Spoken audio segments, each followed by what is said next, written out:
Welcome. Welcome, everybody, to this presentation. Welcome again to EAC. I'm excited to be here, and I know you all are too.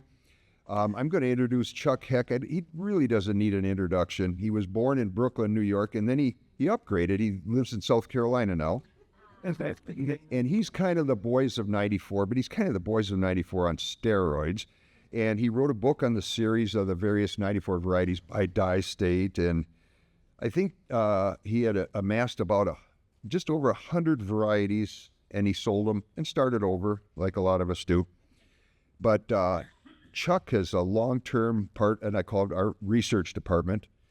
But I think if he had a line to live by, is any minor variation is a legitimate reason to collect yet another 1794 cent. So Chuck is giving the talk on the Sheldon 48.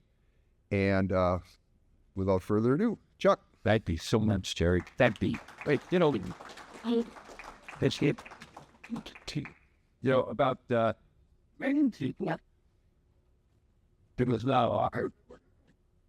about 45 minutes ago, Jim Nicewear came over and he said, "Are you nervous?" And I just transacting some stuff at the table. And I said, "No, about what?" And he goes, "You're on in 45 minutes. And he said, "I am now."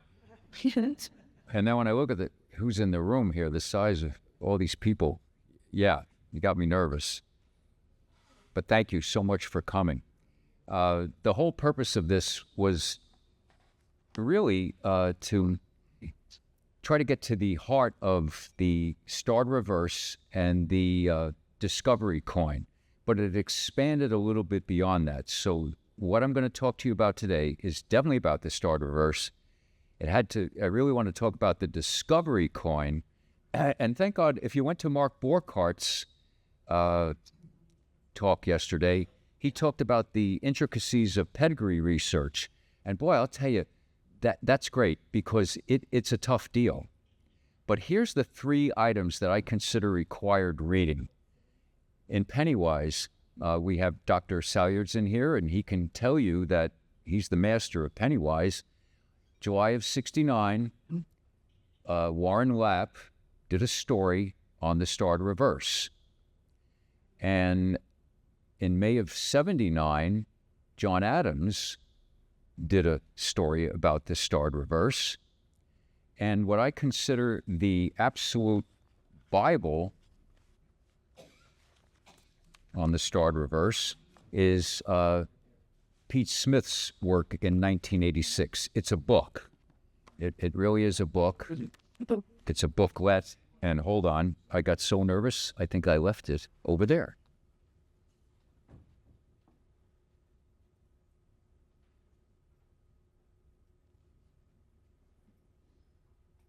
Oh.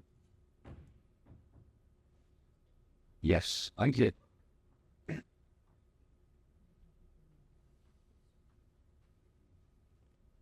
And this is what his book actually looks like. It's 62 pages.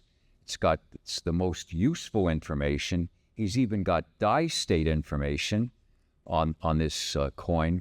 And he covers what's known, what's unknown, the problems, etc. So if you can't find the other 2, go to the Newman Numismatic Portal. You can find them there.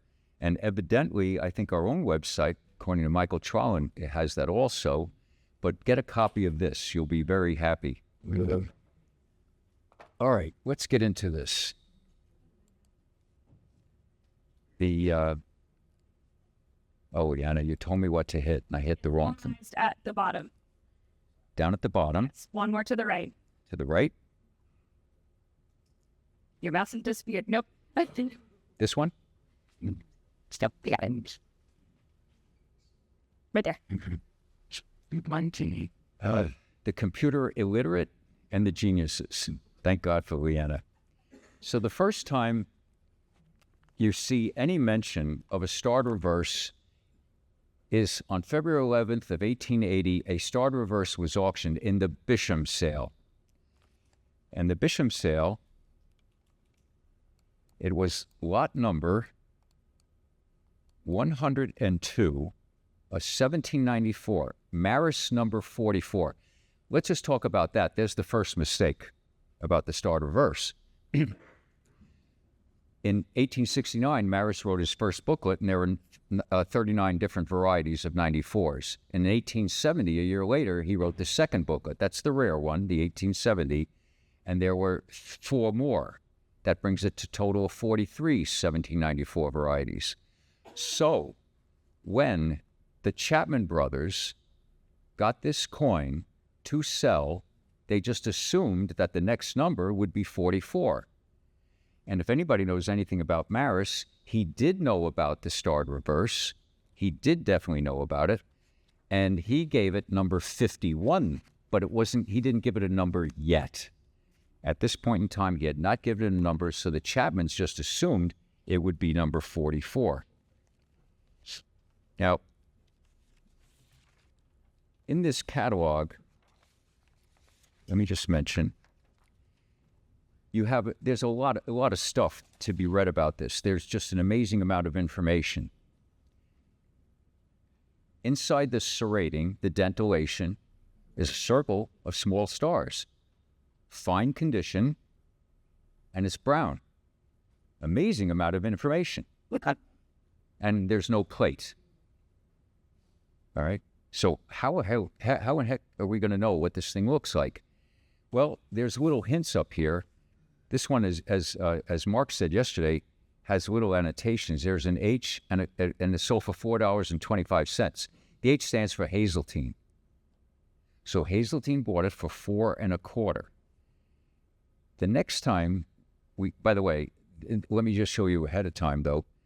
This photo is what they consider to be, we now consider this to be the Bisham coin. It is brown.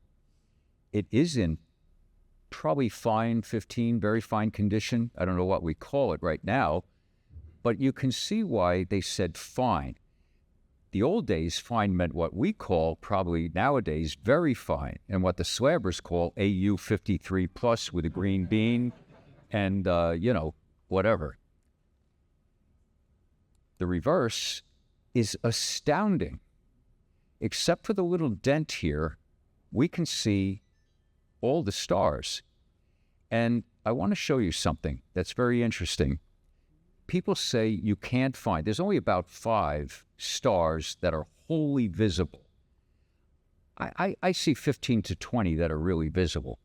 And if you look in the area where my arrow is, there's several here.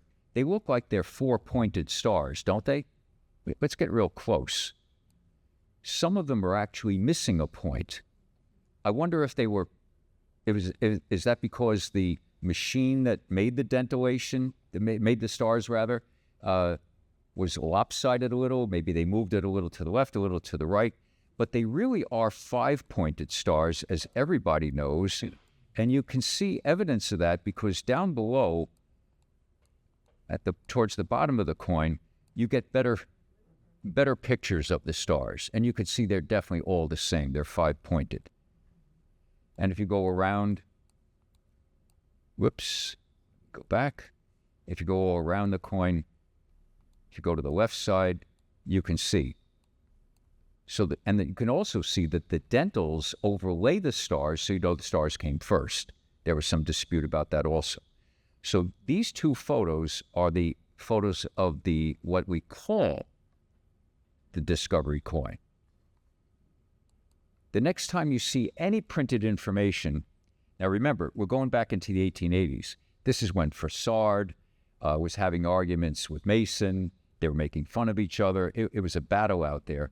But Froissart writes about it in his Numisma on March of 1880 on page 6. You can see he has here a coin sale on February 11th and 12th, the collection of Samuel Bisham. And he says down here, number 162, lot number 162, described as a 94-cent Maris 44. We quote from the catalog, and he talks about it. He also says that it was bought by Hazeltine. Well, he knew, he was there. So that H, you can say, well, how do you know it's really Hazeltine? Well, they wrote about it. $4.25, and Mr. Hazeltine has been offered $60 for it. And evidently the story is he didn't accept it. Now let's move on. One more. This is Ebenezer Locke Mason. He's the next person to write about the starred reverse. And in his Mason's bi-monthly numismatic visitor, Mason had several different, several different blurbs that he was writing. And this one is the first edition, issue, volume number 1 of the Mason's bi-monthly numismatic visitor. And this is not on the numismatic portal, but I have the books, and I got this little gem for the first time. And by the way, now this is a month later, right? For the first time in any journal, we present a description of the new and important discovery, starred reverse.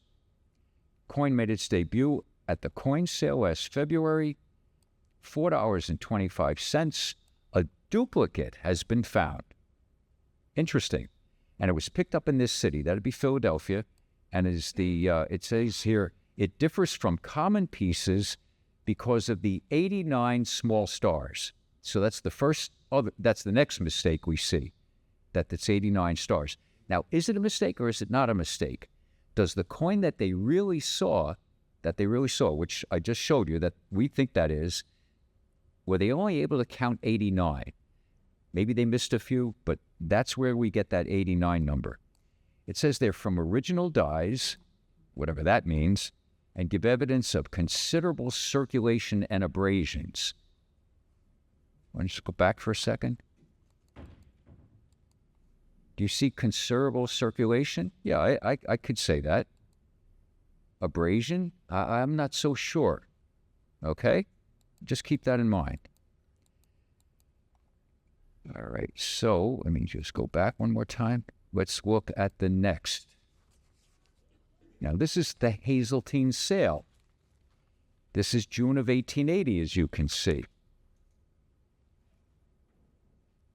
Lot 753, $2.50. Remember when I put up in the beginning, the first screen, the Warren Lapp I referred to? Warren Lapp says this is the next appearance of the Bisham coin. All right, Warren Lapp says this. Just read that for yourself. And I'll highlight the salient points. Okay, Maris's work. It's not described there. He doesn't have it in either of his pamphlets. All numismatists have been looking for duplicates. We found 4 now, which this one, the obverse is very fair, showing everything distinct. The reverse, which has the circle of some 80 or more stars, is unfortunately poor, showing only about half the stars, but it's extremely rare and very desirable, and it brings a whopping $2.50. So there's the joke that Hazeltine should have taken the $60 when he was offered it. Not Hazeltine, I mean,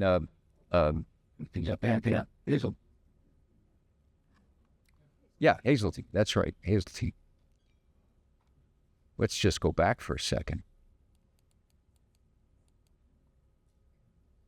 Only half the stars. It's considered poor. Do you agree that that coin in the Hazeltine sale that brought $2.50 then is the Bisham coin? If this is the Bisham coin, if it is. Okay, can't be, right? And yet, early on, EACers did believe that that coin that sold for $2.50 was this coin. We'll get to John Adams in a little while. All right, so I know that this might not be the most interesting and earth-shattering thing, but that's the problem, right? Now, Froissart's, the next time we see any particular mention of the starred reverse, Froissart gets back in there in his numisma, July of 1880, page 4. And I want you to see how much commotion this created. We even get a little verse here. Now, is this a sonnet? I know it's 14 lines long. I have no idea what iambic pentameter even means. All right. I'm sure some of us here do, but I remember my 10th grade English teacher pointing out all my flaws because I didn't use enough adjectives and I didn't know how to split a participle. I don't even know what a participle is, but the point is iambic pentameter. So we come up with a little sonnet about the start reverse, and also Froissart gets into some more of the story. A little description, and on this side, I want you to see that there's a mention right here. Where are we?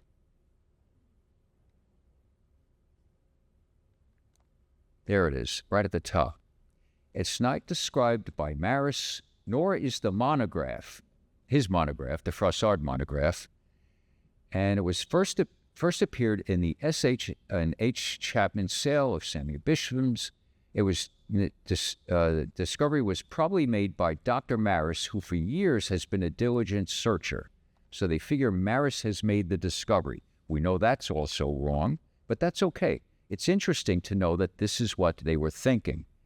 Our attention to this singular variety was called for by the following letter from J. Chandler Roach of Western Philadelphia, and it goes into a discussion. He's given his attention to the collecting of scents, and he says down below here, I consider to be of the highest rarity, and he goes down here, which is even more interesting, I consider it of the greatest rarity so far as I've been able to learn. 2, possibly 3 are known. Hazeltine, Maris claims to have sold one to Parmalee in Boston, and the other Froissart has. So now there's 3 that we know of. And it does go on.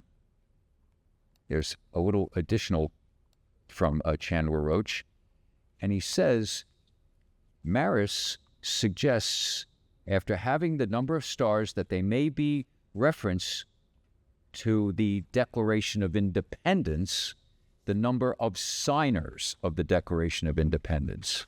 Of course, we know that's totally wrong. Well, I think there were, 56 signers? And there's way more than that on the stars. But this is the information that was coming out at that time. Interesting stuff. I find it fascinating, absolutely fascinating. And let's move on. We talked about, just briefly, I think I skipped a slide. I'm sorry, hang on 1 second.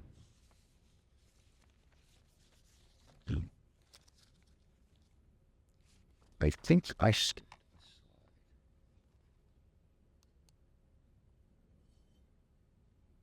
No, I did not. All right. Oh.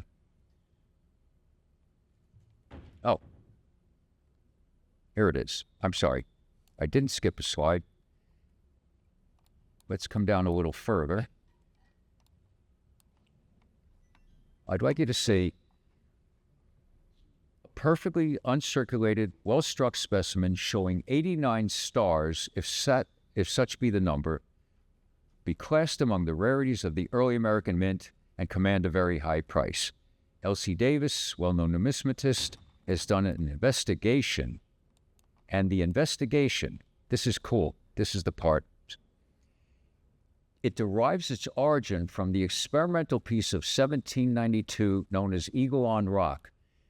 They have 5-pointed stars, they are exactly the same stars, and it leads to the conclusion that some of the planches bearing only the stars were used when the mint was authorized to start coining the 1794 cents. So the information is out there that these planchets were made, the stars were put on the planchets, and then they were coined. And they're now saying that this will mean that we should be finding maybe some head sides with the stars. Right? All right? So it goes on to say, the mint authorities were coining the 1794 cents, gives additional interest to the piece. Henceforth, it will take its place among the galaxy of original conceptions and bold execution that the mint characterized the products of the mint in its earlier days. We know that's wrong because look at the eagle on rock and look at it closely on the right side where the stars are, where they're the strongest. I think that the punch must have worn out, got broken, but look at the stars. They don't look anything like the stars on the large cent. And here, either because of striking or because of maybe a lopsided die position, I mean, they don't even look, they just look like little blobs. But again, look at the size of them, look at their shape. Actually, they look like some kind of a little lump with just points coming out of it. They don't look like 5-pointed stars to me. So let's move on. We now get in Mason's Numismatic Visitor, the next issue, number 2, the origin of the cent. He gives credence to what we just read in Froissart's little blurb. Davis, he writes about Davis again. He talks about the eagle on rock of 1792. Yeah. Around the edge, there's now 87 small 5-pointed stars. I'm sorry. The fact leads to the conclusion that some of the planchets bearing only the stars, got it, were used when making the 1794 cents. It enhances the fictitious value of the 3 known specimens. So the information out there, we know today is incorrect, and we know that this is what they were looking at. But if we're looking at the same coin, how does the starred reverse large cent look anything like the stars on the eagle on rock? Okay. Now I can tell from the silence, you are sitting here absolutely stunned and amazed. Pardon me? Yes, Bill. If you look at the white metal Yes. of the eagle on globe, I can't hear you very well. Sorry. If what? if you look at the white metal examples, Yeah. not the copper metal, which is what you're looking there. You look at the white metal examples, you can see that they are five-pointed stars. Is that right? And I have a copy. I didn't know. I didn't even bother looking. Yeah. The white metal has 5 points. Yep. Oh, damn it! So there goes that. Wipe that one off. They do have 5 points. Wow. Well, maybe they dressed up the touch a little bit. See? Just the, Mark Borkert was right. You can't find everything. Thank you, Bill. maybe they dressed up the punch a little bit to improve the 5-star 5 points. You know, maybe the white metal one was the experimental, and then it started to break down. That's what I would say. Yeah, something happened. Yes, sir. The star, I'm sorry. You got to stand up and yell at me. if they were putting the stars on the planet, wouldn't they all be assessed? Say again? If they were putting the stars on the planets themselves, wouldn't they all be assessed anyway? Would they all be assessed? Issues instead of predictions. Issues, but they're raised on the point. Yeah, yes. Yeah, so that's correct. That makes sense. Yeah, okay, sorry. Yes, you are. They're raised on the point. Yes, okay. Okay, so you're not saying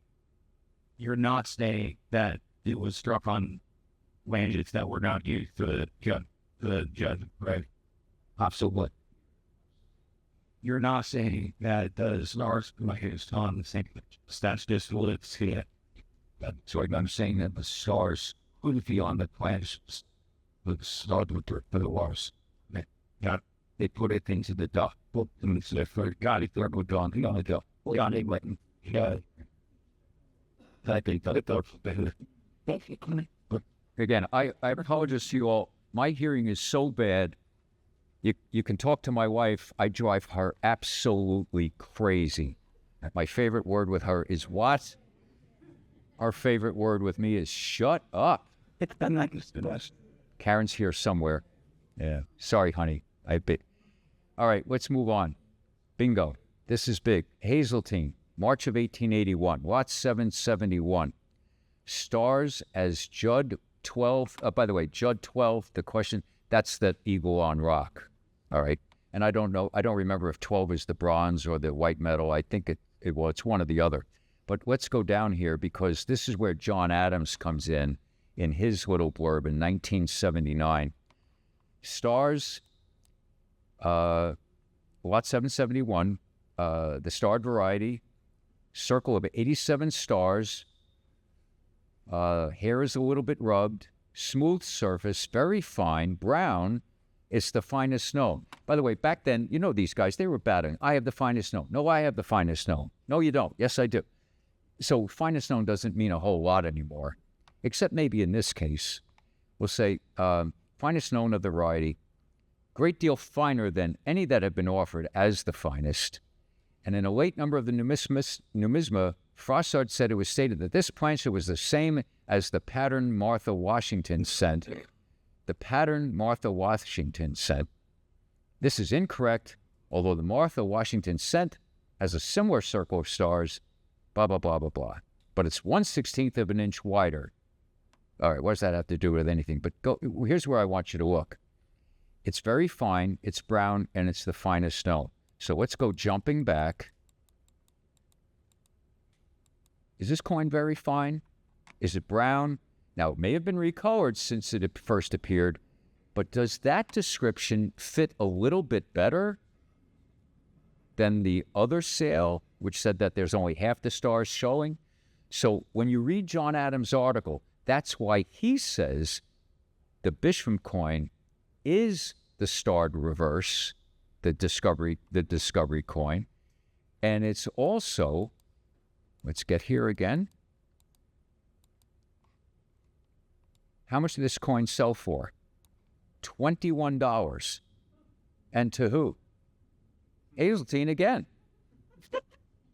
So Pete Smith and a few others think that that the starred reverse reappeared back in 1880. John Adams says, no, that 1880 sale is wrong because this coin has all those stars, and he's saying that this is why he says this is the next appearance of the starred reverse that was first found. That makes sense to me. Now, I don't know how John Adams proves this. Nobody's seen that evidence, but at least we know that there's a possible matchup for that coin that we look at could be the possible one. All right, moving on. Froissart collection. This is his collection out in 1884, and at lot number 856, he has a starred reverse.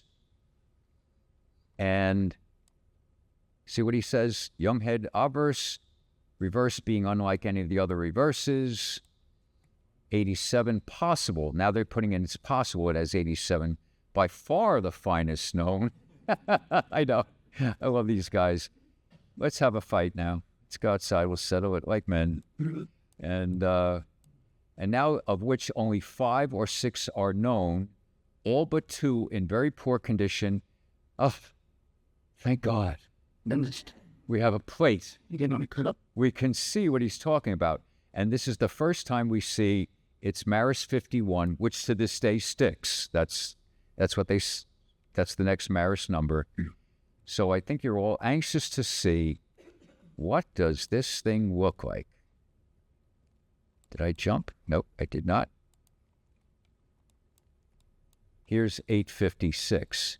Now remember, it's the starred reverse. So what would you like to see? The starred reverse. And we don't have it. But we do have the obverse. And what can you tell me? Said it was like, so you said you want it. You want it a little bit bigger? I'm sorry? Bigger. Sure. They're not the same. Right. They're about the same. So this coin does have some pitting, it's got some dents, it's got less wear on the hair, that's for sure. Sorry, Rihanna. But then it's got less wear in the hair.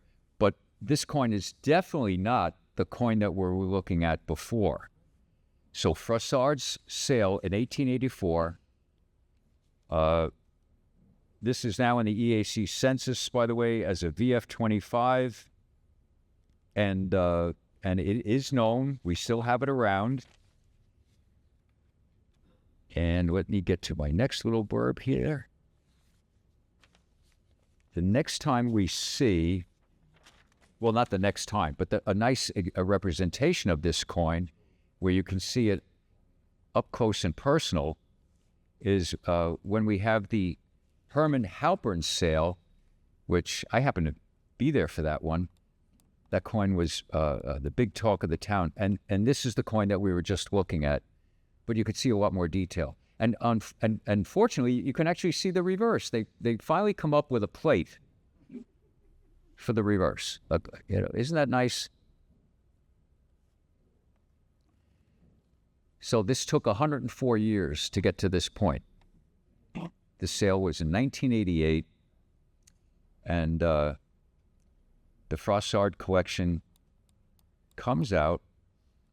And where did I want to show this? This is the coin that was also plated in color. Now, the photos are not high resolution, but this is from the actual plate. And you can see that's not too bad. But if I try to increase the size of the photo of the reverse, and that's as far as we can go, it really blurs out and you can't really appreciate it very much. But at least you can see that it does have some damage, and we're able to now trace this coin over the years. Froissart's collection made quite a hit, and as I say, the starred reverse has always been probably the premier of all the 1794s. So I'm just going to take a second or two here for a break. Any comments, any questions? Do you see why we have trouble with the Bisham coin as being the actual discovery coin? And even in Pete Smith's book, he says it's got a broken chain. He kind of agreed with the opposite, that first coin that sold for four and a quarter and then brought $2.50. He took that position.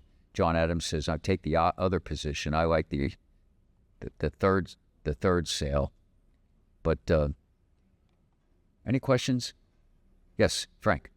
In the description of this lot, it appears that this was a Garrett specimen also. I'm sorry, the description? The last slide, the Garrett. Again, I'm sorry, Frank. You got, it says it's T. Harrison Garrett, John Illingworth Garrett. Garrett bought, I'm sorry, Garrett bought the whole Froissart, all the 94s. I didn't mention that. Yeah, they were not sold individually. They wanted to sell them individually, but Garrett bought the whole bunch. Okay. So, were they in the Garrett sale? Yes. This is the Garrett. Was yes. Before what we're looking at here. I believe that's correct. Yes. Here, right here. So Froissart collection. There it is. Froissart collection. The Garrett. John Hopkins University, and that was in the Bowers and Ruddy 1979 sale. Oh gosh, that's right. I should have highlighted that. So is there a photo of this coin in the Garrett? Yes, there is. Yes.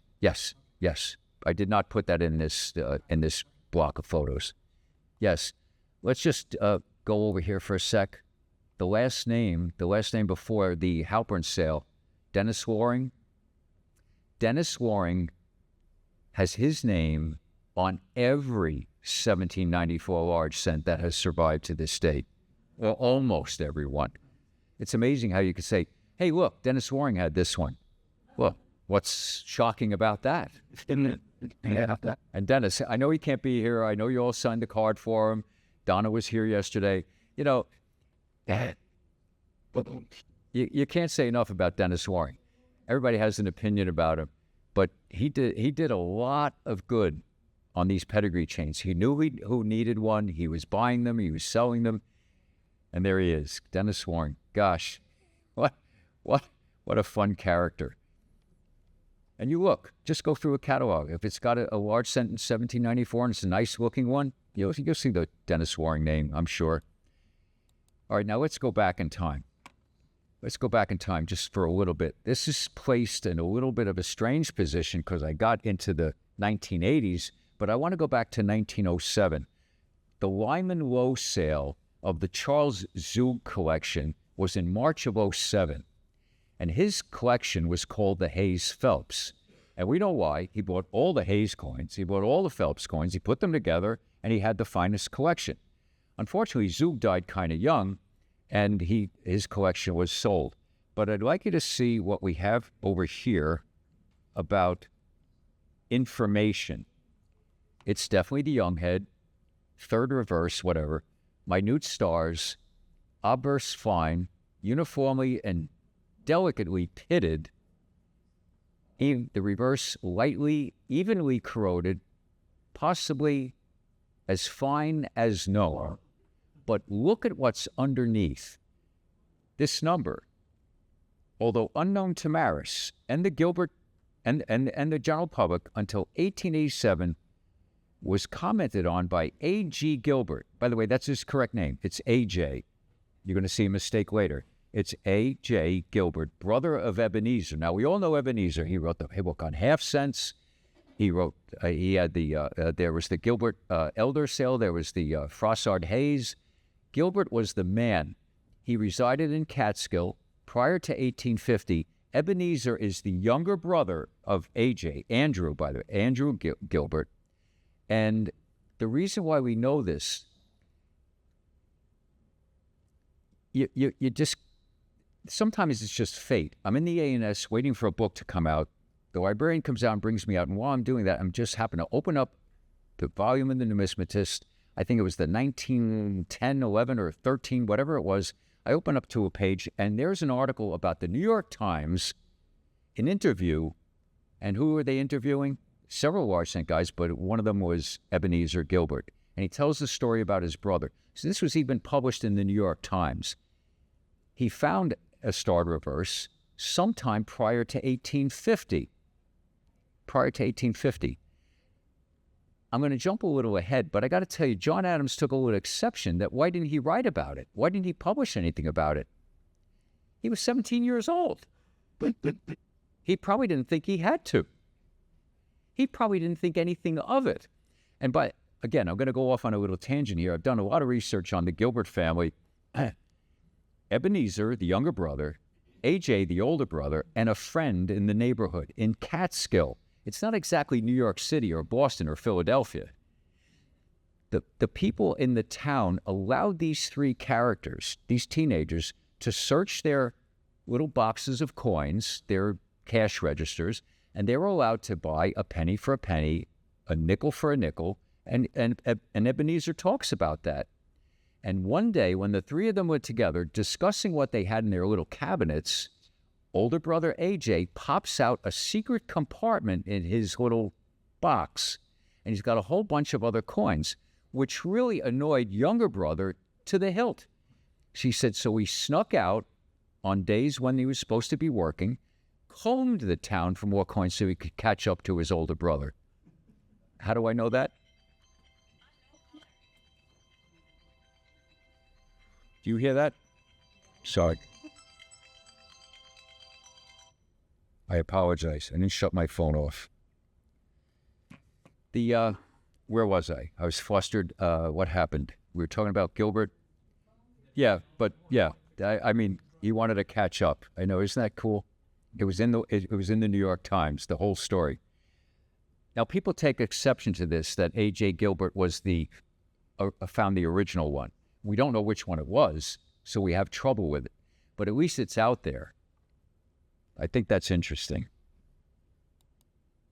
And this little gem, this is the one that was in that sale. This coin, does anybody recognize it? Dan? No? Thought this was your coin. Yeah, good. You've had a few starred reverses. Your name is on this one. You know, I was. Anyway, moving on. Let's. Yeah. So actually, I didn't recognize the coin that was brought to me the other day. It was in my sale. So it doesn't surprise me that we don't recognize these things sometimes.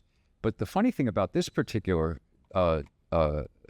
star reverse is just look at the obverse. Don't you wish it didn't get lost in the ground or be bathed in a lot of water? Don't you wish it had nice surfaces? That'd be pretty close to the finest note, wouldn't it be? Yeah, look at the hair detail.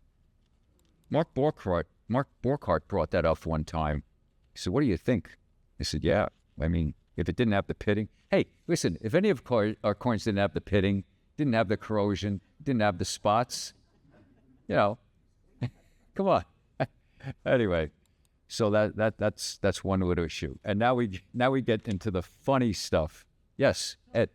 The reverse of that coin you just showed, On the reverse? this one here, Yes. at 1 o'clock, some of the denticles are deformed, which was similar to the earlier photo of the different coin. At 1 o'clock. Well, the 1 o'clock position. The 1 o'clock position. Yes. You see the 3 denticles that appear to be bruised? Yes. Oh, you do. Yeah. Yeah, that was on the other coin as well, Oh, it's not any coins. Yeah. but it's the same position. I could be. Okay. Yes. I don't find that to be anything special, but because we have other coins where there's none of that damage. That's just an edge then. But yeah, thank you. All right, 1923 Chapman book. This happens to come from the museum at the ANS. This is a very heavily annotated book. Just to make you aware, the 1923 Chapman book on the 1794 large cents, there were so many mistakes in it. Do you remember who really took that to heart? Anybody remember the name? George Clapp? This was Clapp's book. The annotations are in his print. That's him writing.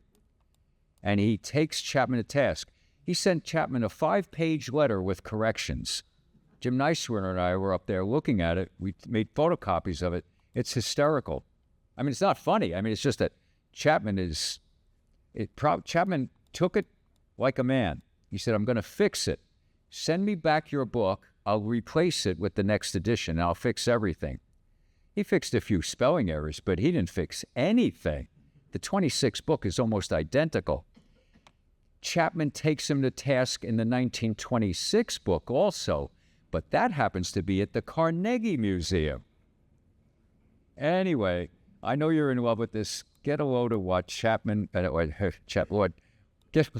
look at what George Clapp writes about. A note found in the late L.H. Lowe's personal copy of Hayes. So he had the 1893 book, the Froissart Hayes book, right?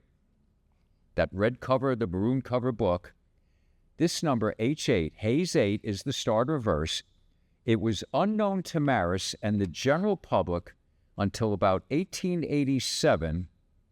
It was possessed and commented by A.J., brother of Ebenezer Gilbert, residing in Catskill, blah, blah, blah.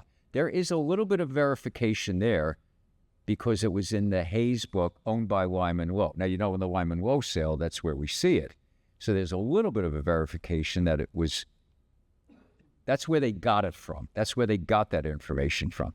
But he takes them to task on other little things. And if you ever get a chance to look at that, it's available on the ANS website, and you should read it. It's comical.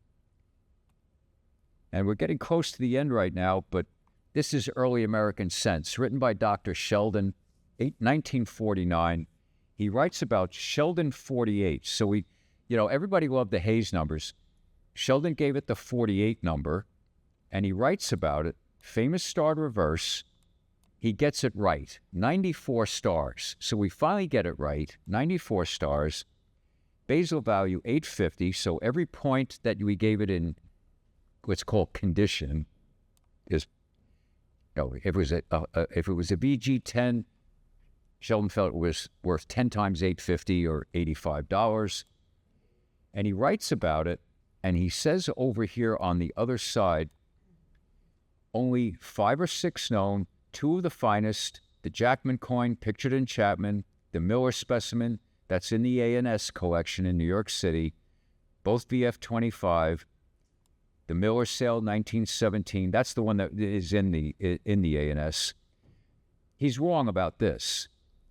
It was sold to the ANS for $325. See, when somebody sneezes, somebody's telling the truth. My mother always said, John, you couldn't have timed that better. Thank you. Thank you very much. I'm sincere, because that's not true. ANS didn't buy it. They inherited it. They got it from George Clapp. Clapp paid $325 for it.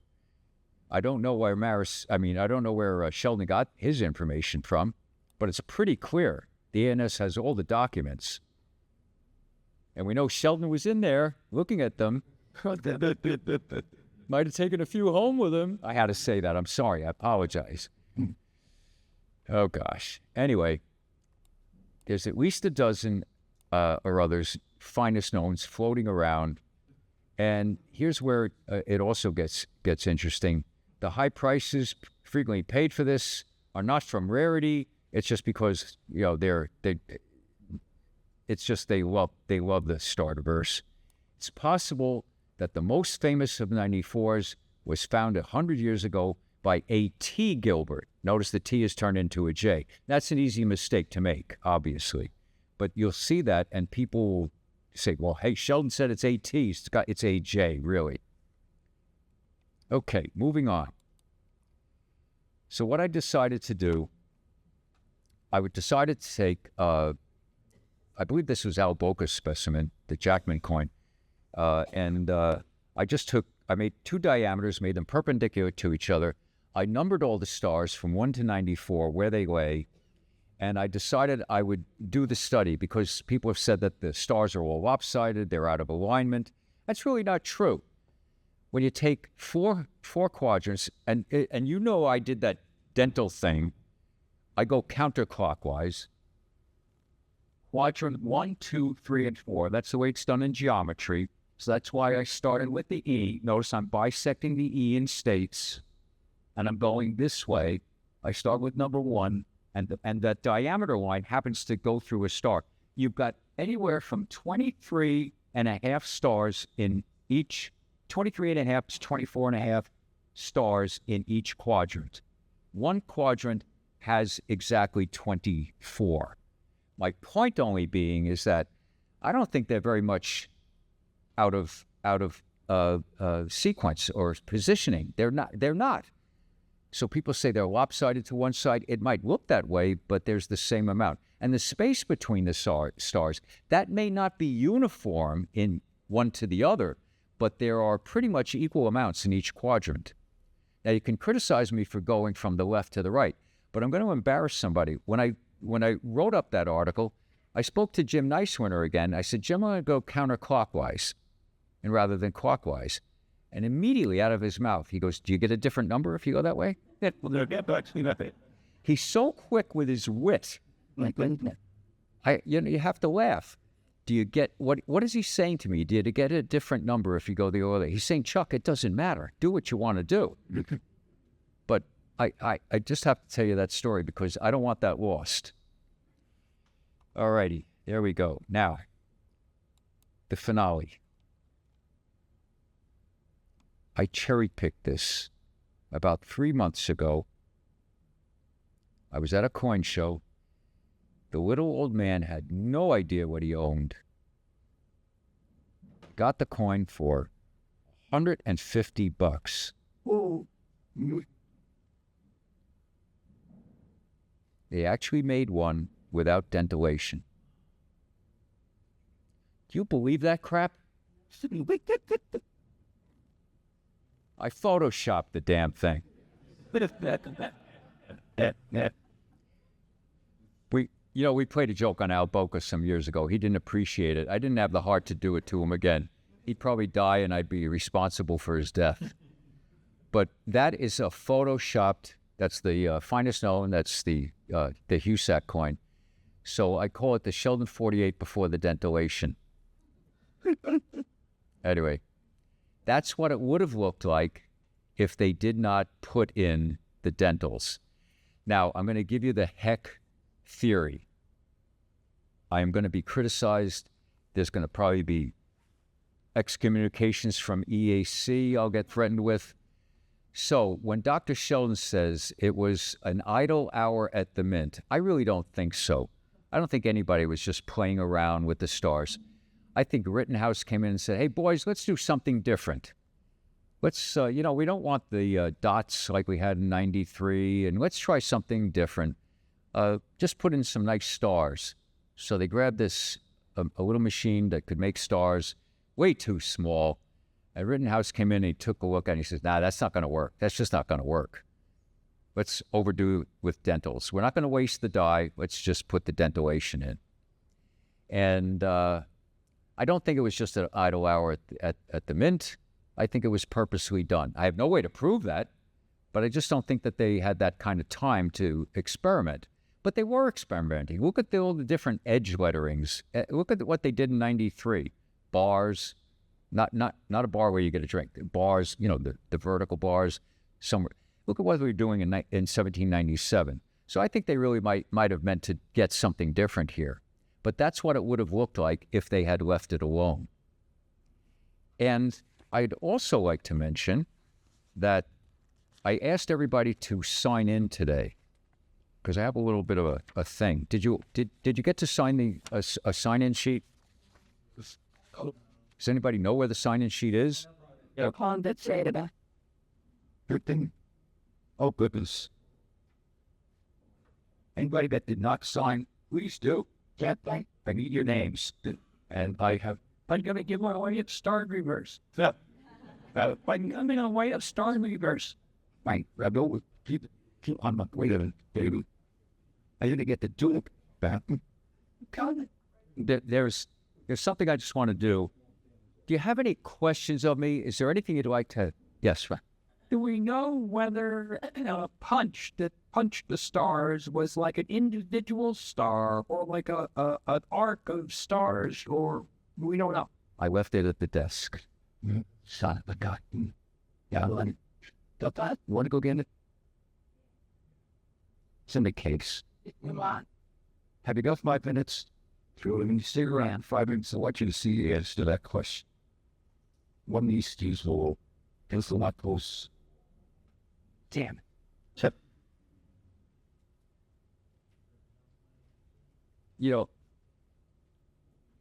I know I make fun. I know I use humor, but I'm a screw up. I can't put everything I need in one place. This morning I lost my wedding ring. I found it under my watch where it belongs. I screw things up. But the question is, all right, let me give you some answers now. You remember the Gallery Mint? Gallery Mint's been resurrected. At the fun show, I saw a gentleman who was an employee. He's doing demonstrations. He's making coins. He's actually making planchets there. He's got a rolling mill. I asked, did you ever find the punch that made the dentals? And they said no. But if you ever look at the Gallery Mint issues, they sent out newsletters every other month or whatever. One of them does have the punch that they were using for the dentals. So I got this little idea about having one made. And that's what I did. I had one made. I talked to 2 students that graduated from Clemson University, mechanical engineering students. One happens to be my grandson and his friend. And I asked them questions about how these things had to happen. And they came up with the idea that they could do, they could make a possible punch for me if I described what I needed. But then they gave me ideas. If you're going to put in, whether it's dentals or stars or dots or anything, what's going to be the problem for it? Well, it's going to be one of 2 things, I think anyway. If you're going to go around, you want to be evenly spaced from the edge, don't you? And if you're going to go around, when I say evenly spaced, you don't want to get, there's my girl. Maybe someone expect something for around the car. Yes.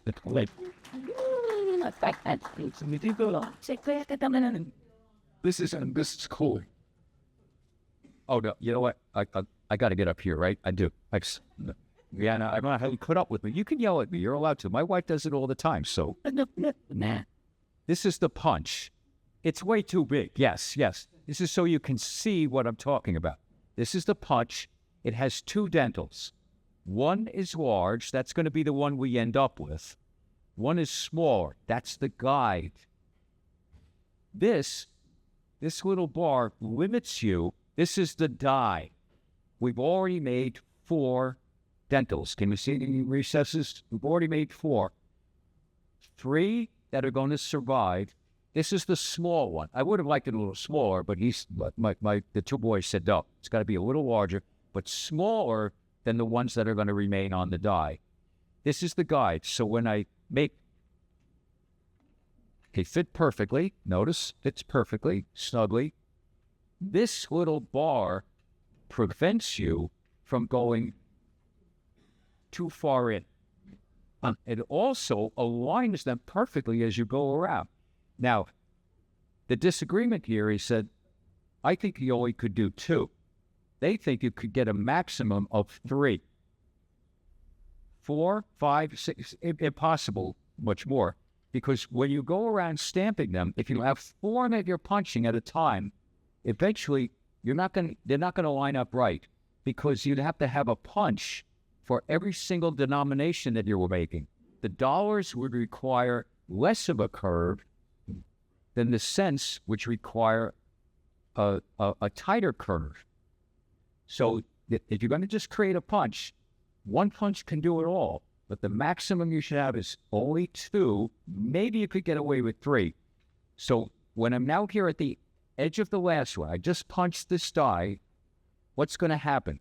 I'm going to move the punch over, and because you can't see it, the edges are slightly tapered. I think they would have been much more tapered, but this is what they did for me. They're slightly tapered. So this big one fits into this little one perfectly, and now it's going to punch that little one in the die is going to become bigger, and we're going to have another guide for the next punch. Am I making that kind of clear? I'm just going to go around and show everybody like this. So I thought this was a cool tool. He also said making this long because I didn't stop the machine. I don't know what that means, but he didn't stop the machine. He says this could never be that long in relation to what they were doing, because it would probably get bent from the hammering. There is a photo of something like this. This is not my idea, by the way. I got this from the Gallery Mint papers. They had one that was doing 1 at a time, and that's what I wanted you to see. Okay, so with that, is everybody signed in now? Because we can get to the main event. Anybody have that paper going? It's right there. It's there? Over here. Okay. Karen, since you've been such a good girl, you want to do the honors? No? Yes. Chuck, we need a couple more signatures. Who are there? Chuck? Yes. Couple more. Couple others? Okay.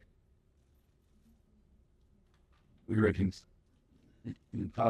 Get them something in your back and what? Yeah. There's a scene. What are we doing, Chuck? You're making Leanna crazy.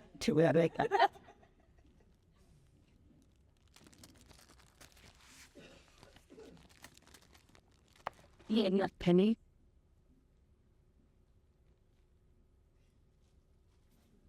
Where's the, everybody signed now?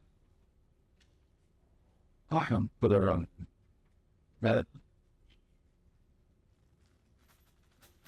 almost there. How many people we got here?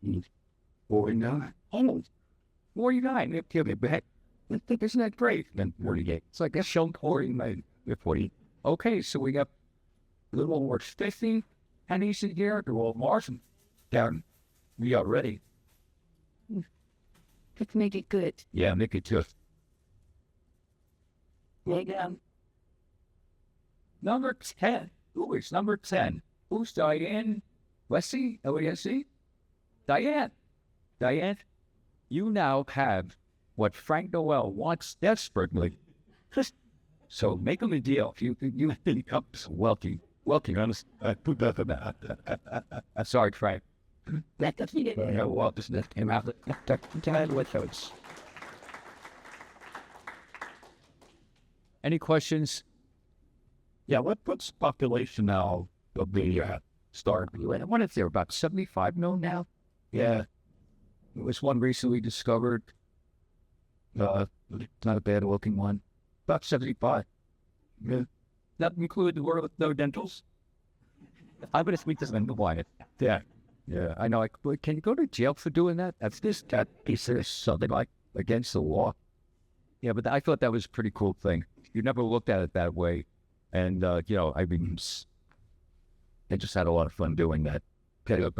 Did you or anybody in the modern day count the stars on the eagle on the rock? Oh, that was done. I didn't count them personally, but Bill, do you know how many stars on them? I don't recall. Pardon me? I don't recall. Yeah, I don't either. I didn't count them myself, but they have commented. It's not 94. It's not the right. Oh, it's definitely not 94. No, definitely. Yeah.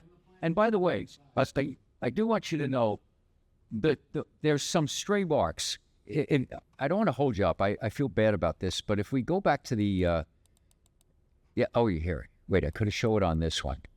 You see in this area, Pete Smith, by the way, does a marvelous job. He really does. I wish he had been here. But there's a few spots where there's schmutz. I don't care what you call it. It's either damage or something. That's not meant to be a star. And there's other pieces, so you can't really tell, but you can tell where the stars are. Yes, and you see this one, it's really a star. You can see some of the points. Over here, that's got to be part of a star. But these stray things, Pete makes comments about that, and I don't know what that is either. It's slippage, damage. I don't call them stars. That's what I want to say. I don't call them stars. And I did Photoshop them out on my little experiment here.